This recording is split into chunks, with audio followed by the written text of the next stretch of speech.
Usap-usapan ngayon online ng isang blind item tungkol sa di umano'y naudlot na ingrandeng kasal ng isang celebrity at bilyonaryong negosyante dahil umano sa issue ng prenuptial agreement.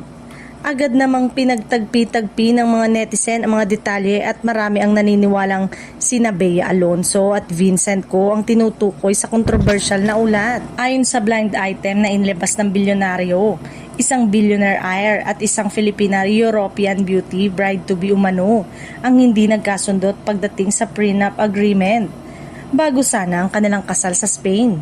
Sinasabing maging ilang invited guest ay nabigla umano dahil nakapag-book na raw ang mga ito ng flights at nakapagpagawa na ng designer outfits para sa inaabangang wedding event. Dagdag pa sa ulat, nais umano ng pamilya ng lalaking negosyante na magkaroon muna ng prenup bago ituloy ang kasal, lalo na't mabilis daw ang naging relasyon ng dalawa.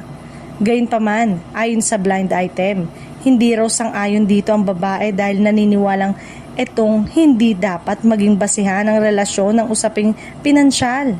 Mas lalong umugong ang espekulasyon dahil kilalang bilyonaryo si Vincent Co at naging laman na rin ang balita noon ng umano'y nalalapit nilang kasal. Naging usap-usapan din online ang lumabas na marriage banns ng dalawa sa isang simbahan sa Maynila. Bagamat nananatiling pribado at tikom ang bibig ng aktres hinggil sa tunay na estado ng kanilang relasyon. Sa isang panayam kamakailan, sinabi ni Bea na gusto niyang panatiling pribado ang kanyang personal life at wala umano siyang kailangang linawin tungkol sa mga kumakalat na usapin. Aniya, masaya siya sa kasalukuyan at wala raw dapat abangang grand reveal mula sa kanyang pagdating sa kanyang relasyon. Samantala, naging palaisipan din para sa ilang netizen ng cryptic Instagram post ni Bea noong May 5 kung saan sinabi niya, "Some things don't need explaining, you just know."